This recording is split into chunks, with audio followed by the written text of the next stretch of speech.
Hi, this is Rick from 4Community, creating community spaces so you can connect with others and also with God. When I was in my early 20s, I totally lacked confidence. How about you? Maybe you can identify with that. I mean, I didn't believe in myself. I thought the world was kind of scary, and I was in survival mode, just going from paycheck to paycheck, just learning how to survive. I didn't have a clue. And I was looking, though, for a pathway that would take me away from the feelings that I had, kind of low self-esteem, a lack of confidence. And I wanted to move toward being confident so that I could embrace life and just kind of go for it. And as I was thinking about this, I thought of the scariest and the coolest thing that was out of my reach. And I said to myself, if I can just do that, then I can probably face the rest of my fears, the rest of my life, and get over my poor self-esteem and lack of confidence. So, the thing that I reached for was my motorcycle license. Back then, it was incredibly out of my reach. I mean, I had my license, my car license, but I didn't have a car. I couldn't even afford the bus. I was taking a bicycle for long hours trying to commute everywhere. And then my bicycle got stolen, and I had to leave even earlier to walk places.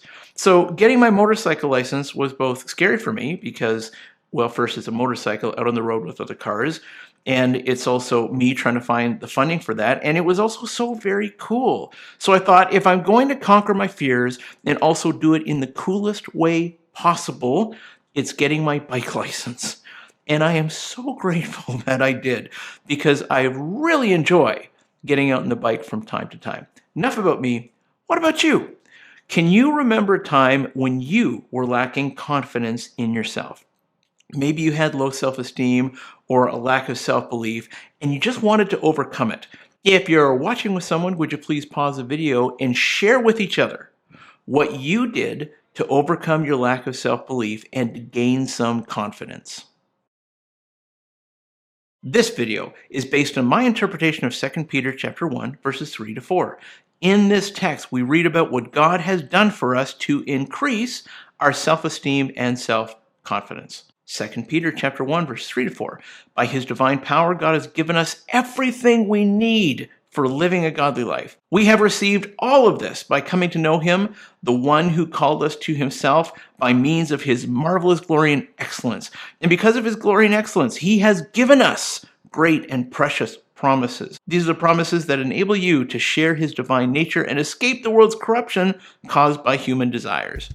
Oh, hello. What type of smoothie would you like? Kiwi, please. Coming right up. Okay, here you go. Thank you. You're welcome. Oh, and don't forget to watch this week's episode of Connect HQ. Okay. Here's the point that I want to make in this video, all around this text. You are enough. In a lot of ways, fear can be pretty healthy, but the fear that you're not enough can actually be very unhealthy. If you're lacking some self-confidence and you're trying to push through it to find yourself in a stronger position, or you want to stop doubting yourself so much, this may be very helpful for you. Or if you just feel really down about yourself and you think that there's something wrong with you and you're just not enough, then this video may be for you too. I've got 2 points to make from this text to let you know what God has done for you to make you enough. Let's start here.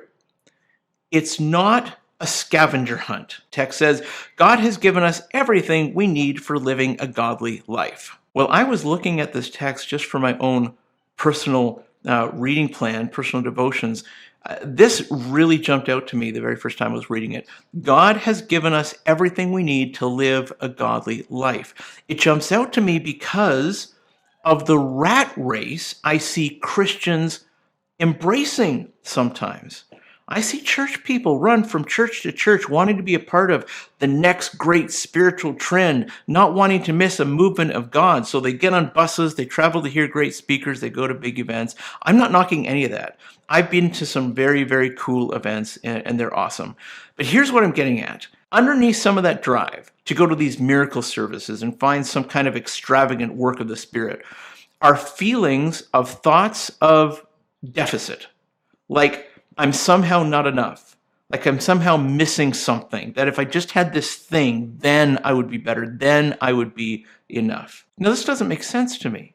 I mean, even though God loves me, even though he calls me a friend, even though he's given me new life and spiritual gifts and kingdom agency, I'm somehow feeling that I'm still at a deficit, and I absolutely can't miss the next big thing from God because I'm empty and I'm not enough. And that just doesn't make sense to me. That's very, very sad. And you know what? Sometimes that pursuit can actually be a little nefarious.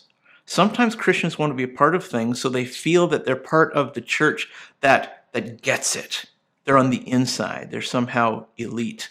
They're the people that are in the know with a special blessing. Therefore, they have some kind of spiritual unseen power or control or a one-up position over someone else to be some kind of spiritual guru. It's really sad if you want to live your life that way. God has given us enough to live for him with excellence because he's shared his own nature with us. And that nature includes glory and excellence. God has endowed you with excellence and glory. You are enough because God has made you enough. You don't need to run to the next big thing, cool thing, move the spirit in some other church, city, or country. You need to stay rooted where you're planted and remember this proverb. The grass isn't greener on the other side of the fence. It's greener where you water it. There's great spiritual depth to be gained by staying rooted and trusting what God is sharing with you in this verse. He has made you enough. You're not missing anything, spiritually speaking, that's going to be found from a speaker or an event or a new teaching, you name it. I'm not saying events and special speakers are bad. They're not. I love going to events sometimes. They're awesome. But an event is just an event. Maybe it's a moment to relax, to focus, to recharge, whatever. It's not giving you something that you're currently lacking. God has made you enough. So what does this mean? It can mean that your personal Bible reading plan is way more awesome than the event because it's grounding and keeping your feet planted in the truth rather than feeling like you're at a deficit, because you're not. It can also mean that your personal time praying is way more awesome than going to an event where a special guest prays over you by consistently praying on your own and with a group of Jesus followers that you've chosen to connect with. You're growing your roots deep in Jesus and in your community as you grow closer to each other and God instead of abandoning them by skipping from one event to another and never really truly being rooted. I'm not saying there's anything wrong with going to events and getting someone to pray for you. It's awesome. I go to pastor events, we pray for each other. It's awesome. It's great to connect and recharge, but if I don't attend, it doesn't mean that I am less.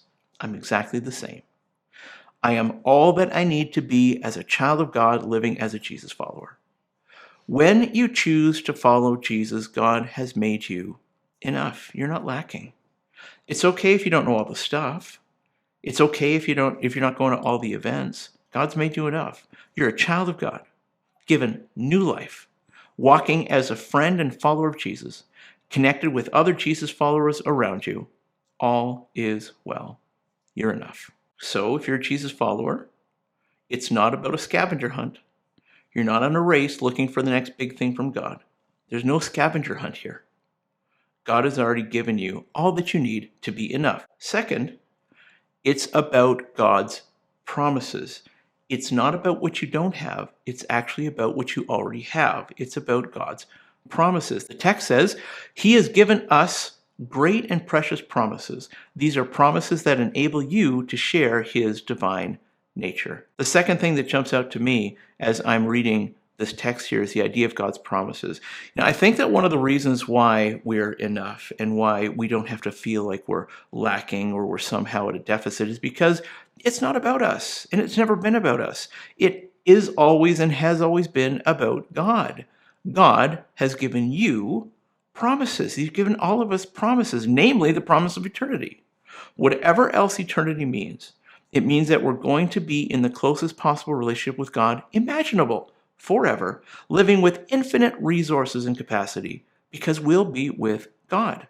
One of the reasons we know that God has made us enough is because there are no other promises to be found anywhere other than where we are right now.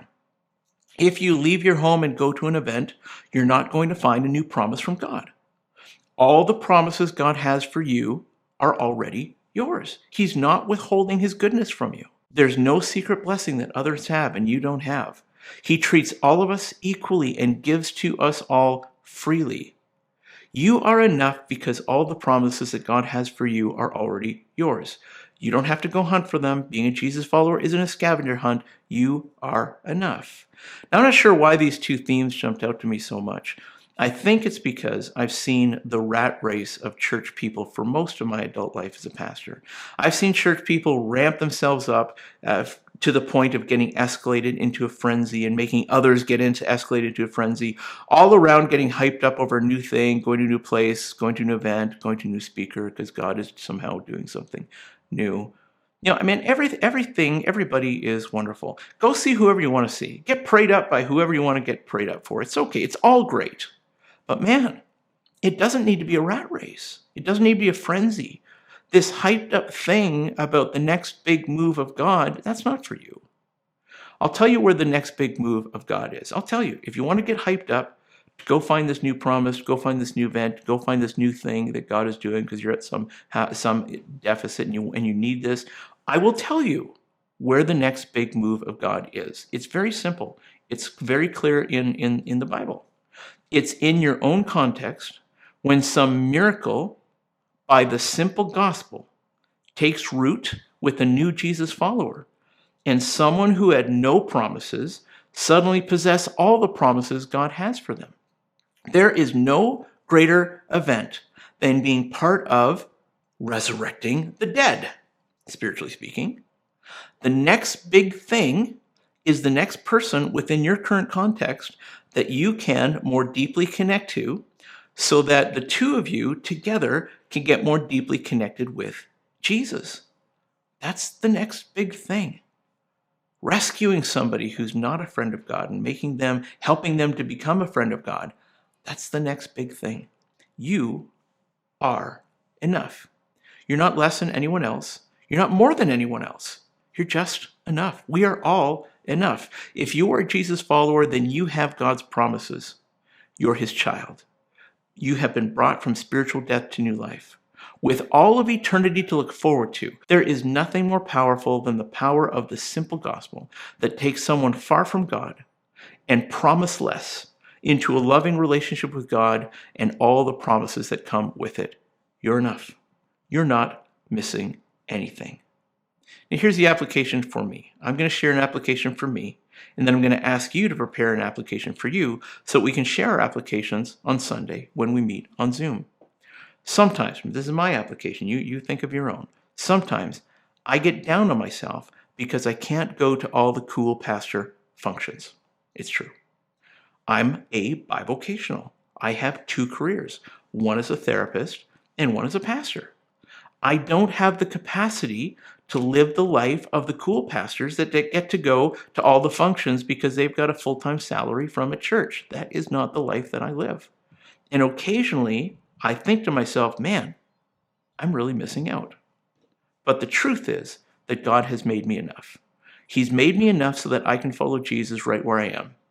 Stay connected with him and with you. Be at peace, be loved, and live a life of agency. All that and more. I don't have to be one of the cool kids. It's okay to be just enough. And that is the same with you.